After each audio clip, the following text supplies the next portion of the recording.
नमस्कार दोस्तों, स्वागत है आपका आपके अपने YouTube चैनल जीएसजी न्यूज में। जैसा कि आप स्क्रीन पर देख रहे हैं, Europe's dependence on USA rose in last 5 years. पिछले 5 वर्षों में जबकि यूएसए में जो बाइडेन का कार्यकाल था राष्ट्रपति के रूप में, उस दौरान यूरोप की जो निर्भरता है वो यूएसए पे लगातार बढ़ गई, क्योंकि यूरोप और यूएसए में काफी घनिष्ठ संबंध उस समय थे और यूरोप की निर्भरता लगातार यूएसए पर बढ़ती चली गई। कहां से यह मामला उठा है, क्यों ये इस समय मुद्दा चर्चा में है, इन सब चीजों को इस वीडियो में हम डिटेल से समझने का प्रयास करेंगे। लेकिन इससे पहले कि मैं अपना वीडियो शुरू करूं, आपसे हमारी रिक्वेस्ट है कि हमारे चैनल को सब्सक्राइब कर लीजिए, क्योंकि हमारे चैनल पर इसी प्रकार की आपके आसपास की, देश दुनिया की और आपके इंटरेस्ट के जो समसामयिक मुद्दे हैं उनको डिटेल में डिस्कस किया जाता है और वीडियो के रूप में अपलोड किया जाता है। तो चलिए मित्रों, शुरू करते हैं। Europe's dependence on USA rose in last 5 year. ये एक संस्था है जिसको शॉर्ट फॉर्म में कहते हैं SIPRI, Stockholm international peace research institute. भले इसके नाम में पीस लिखा हो, लेकिन वास्तव में ये पीस से इसका कोई लेना देना नहीं है। इसका काम यह है कि ये जो विभिन्न देशों के द्वारा जो अलग अलग प्रकार के जो हथियार और बड़े बड़े जो मिलिट्री हार्डवेयर हैं, उनके इंपोर्ट एक्सपोर्ट पर जो है पूरी निगाह रखती है और प्रतिवर्ष उसकी एक लिस्टिंग जारी करती है। ये काम है सिप्री का। तो इसी संस्था ने अनाउंस किया है कि पिछले 5 वर्षों में जो यूरोप के नाटो सदस्य देश हैं, आप जानते हैं कि यूरोप के अधिकांश देश जो है नाटो के सदस्य हैं, उन्होंने अपने जो आर्म्स का जो हथियारों का आयात है उसको लगभग डबल कर दिया है पिछले 5 वर्षों में। और इसमें से जो 60% हथियार हैं, जो ये डबल हुई है, जो 2 गुना हथियार उन्होंने आयात किए हैं यूरोपियन देशों ने, इसमें से 60% हथियार जो है वो उन्होंने यूनाइटेड स्टेट्स से खरीदे हैं। इसमें कोई दो राय नहीं मित्रों कि जो यूनाइटेड स्टेट्स के हथियार होते हैं वो बहुत ही अच्छे और बहुत ही गुणवत्ता के होते हैं, और यूरोप ने उन्हीं अच्छे अच्छे हथियारों को यूनाइटेड स्टेट्स से खरीदा, चाहे वो F-35 हो, F-16 हो या जो मिसाइल डिफेंस सिस्टम्स हैं वो हो। तो यूरोप के संबंध भी उस दौरान जब जो बाइडेन की सरकार थी, अर्थात जो पिछले 5 साल की रिपोर्ट आ रही है, उस दौरान यूरोप के संबंध बहुत ही अच्छे थे।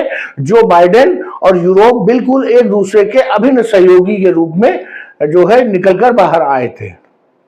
लेकिन अब जो है यूरोप का कुछ रुख दूसरा है। अब यूरोप चाहता है कि यूरोप एज ए कॉन्टिनेंट, उसकी जो है जो मिलिट्री जो रेडीनेस है, अर्थात जो सैन्य तैयारियां हैं और जो सैन्य क्षमताएं हैं, उनको और मजबूत किया जाए। भले उन्होंने यूएसए से बहुत कुछ खरीदा है, लेकिन अब वो और चाहते हैं कि उसमें कुछ वेरिएशन हो। और ये जो उनका नजरिया सामने आया है यूरोप का, वो तब आया है कि जब 20 जनवरी 2025 को डोनाल्ड ट्रंप ने यूएसए के रूप में शपथ ली और उसके बाद यूक्रेन के प्रति, कनाडा के प्रति, कनाडा जो स्वयं में एक नाटो सदस्य है, और यूरोप के देशों के ऊपर टैरिफ के रूप में उन पर अधिभार लादने का कोशिश किया। और उन्होंने ये साबित किया कि वो केवल एक पॉलिसी को फॉलो करते हैं, अमेरिका फर्स्ट पॉलिसी। अब यूरोप के हित और यूएसए के हित साझा हित नहीं रहे, तो यूरोप ने भी डिसाइड किया कि अब हम स्वयं पर निर्भर होंगे और अपनी जो सैन्य क्षमताएं हैं उनको लगातार बढ़ाएंगे, और बढ़ाएंगे बिना अमेरिका के। अर्थात या तो वो स्वयं अपना रिसर्च एंड डेवलपमेंट का प्रोग्राम चलाएंगे और अपने नए नए हथियार बनाएंगे, और या तो कुछ अन्य देशों पर अपनी निर्भरता बढ़ाएंगे, जिसमें कि जो सबसे पहला नाम सामने आ रहा है वो भारत आ रहा है। जो ये 2020 से 2024 का कार्यकाल था, ये वही कार्यकाल है जब अमेरिका के राष्ट्रपति जो बाइडेन थे। उस दौरान जो यूक्रेन है, ये विश्व का सबसे बड़ा जो है हथियारों का आयातक बनकर के उभरा है। और उसका कारण क्या है कि लगातार पिछले 3 वर्षों से 2021 से 2024 के मध्य लगातार यूक्रेन रूस के आक्रमण को डिफेंस कर रहा था, उसको झेल रहा था। इस दौरान जो अमेरिका था वो उसको फाइनेंशियल सपोर्ट भी दे रहा था और जो है जो सैन्य सहयोग भी दे रहा था। इसीलिए यूक्रेन नंबर 1 जो है हथियारों के आयातक के रूप में उभर करके आया है। आपको बता दूं कि इसी रिपोर्ट में, सिप्री की इसी रिपोर्ट में भारत विश्व में नंबर 2 हथियार आयातक के रूप में लिस्ट हुआ है।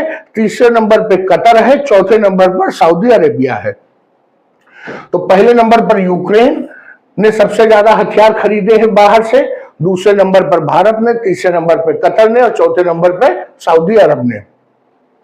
इसके अतिरिक्त यूएसए जो है वो टॉप वेपन एक्सपोर्टर, हथियारों का सबसे बड़ा निर्यातक बनकर के उभरा है और पूरे विश्व में हथियारों का जो एक्सपोर्ट हुआ है, जो निर्यात हुआ है, उसमें 43% हिस्सेदारी यूएसए की है।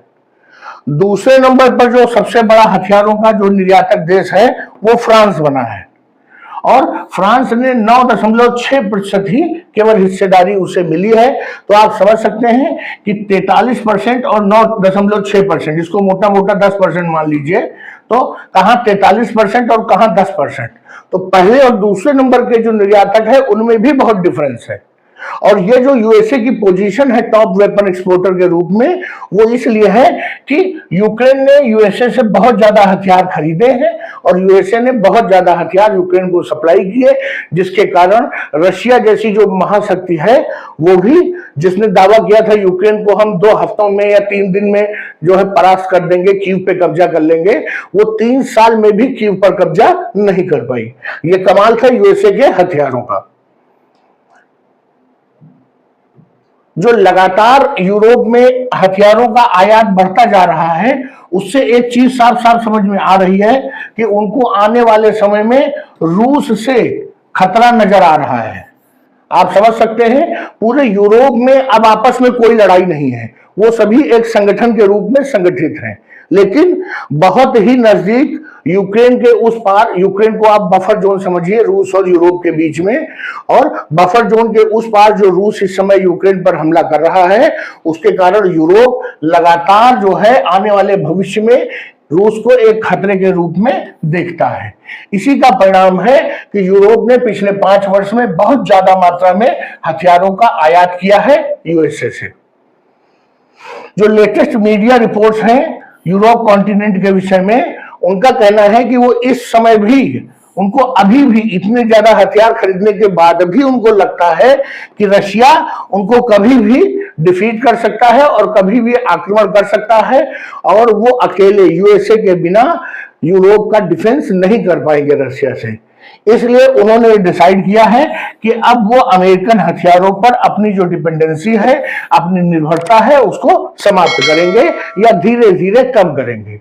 क्योंकि आप समझते हैं कि अभी हाल ही में चर्चा में रहा है किल स्विच, जो F-16 फाइटर प्लेन्स यूरोप के कुछ कंट्रीज ने 60 की संख्या में यूक्रेन को दिया था और जिसकी जिम्मेदारी, उनकी अपग्रेडेशन की जिम्मेदारी, उनके सॉफ्टवेयर की जिम्मेदारी, उनके जो मिलिट्री जो हार्डवेयर है उसके मेंटेनेंस की जिम्मेदारी यूएसए की थी। यूएसए ने उसको करने से मना कर दिया है। तो यूरोप के देशों को लगता है कि आने वाले भविष्य में अगर हमारी किसी ऐसे देश से लड़ाई हुई जिसके अमेरिका से गहरे संबंध हैं, तो हो सकता है कि जो महंगे महंगे हथियार F-35, F-16 और जो महंगे मिसाइल डिफेंस सिस्टम वो खरीद रहे हैं यूएसए से, यूएसए कभी भी इसका किल स्विच ऑन कर सकता है और वो सभी हथियार एक जो है खिलौने बन जाएंगे, उनका कोई उपयोग नहीं रह जाएगा। इसलिए यूरोप ने डिसाइड किया है कि वो अपने अमेरिकन जो हथियार हैं उन पर अपनी निर्भरता को धीरे धीरे कम करते हुए समाप्त कर देंगे। यूरोप अब अमेरिका को विश्वसनीय पार्टनर के रूप में कंसीडर नहीं करता है। कब से? जब से 20 जनवरी से डोनाल्ड ट्रंप ने शपथ ग्रहण लिया है और यूएसए के राष्ट्रपति के रूप में कार्यकाल संभाला है, तब से, और उसके बाद जो उनकी पॉलिसीज में लगातार शिफ्ट आ रहे हैं, ये मत समझिए कि वो शिफ्ट स्थायी हैं, 4 दिन में वो फिर बदल जाएंगी। तो लगातार जो इनकी पलटी मारने की आदत है डोनाल्ड ट्रंप की, इससे अब यूरोप परेशान हो गया है और यूरोप के देश अब यूएसए को एक विश्वसनीय सहयोगी, एक विश्वसनीय सुरक्षा गारंटी के रूप में नहीं महसूस करते हैं। यही कारण है कि यूरोप अब अपने जो सैन्य बजट है, जो सैन्य खरीद है, उसको डाइवर्सिफाई करना चाहते हैं और इस जो है क्षेत्र में भारत को वो सबसे बड़ा जो है सहयोगी साझेदार के रूप में देख रहे हैं। और भारत भी पिछले कई वर्षों से अपने डिफेंस मैन्युफैक्चरिंग को, डिफेंस इंडस्ट्रीज को बूस्ट करना चाहता है। वो चाहता है कि जैसे रूस, अमेरिका, फ्रांस, चीन भारी मात्रा में हथियारों का निर्यात करके पैसा कमा रहे हैं, भारत भी उसी राह पर चलना चाहता है। तो भारत भी इसको एक अवसर के रूप में देख रहा है। आने वाले दिनों में आप देखेंगे कि भारत और यूरोप के बीच में जो रक्षा साझेदारियां हैं, नए नए प्रोजेक्ट जो रिसर्च एंड डेवलपमेंट के लिए, ज्वाइंट प्रोडक्शन के लिए, ये सब सामने देखने को आएंगे। तो चलिए मित्रों, इस लेक्चर को यही समाप्त करते हैं। उम्मीद करता हूं कि आपको हमारा ये प्रेजेंटेशन, हमारा ये विश्लेषण अच्छा लगा होगा। ये सिप्री की रिपोर्ट थी और आगे कुछ और इसमें डेवलपमेंट होगा तो आपके समक्ष लेकर के प्रस्तुत होऊंगा। मित्रों, वीडियो को समाप्त करता हूं। हमारा वीडियो अच्छा लगा हो तो लाइक करिए, चैनल को सब्सक्राइब करिए। धन्यवाद।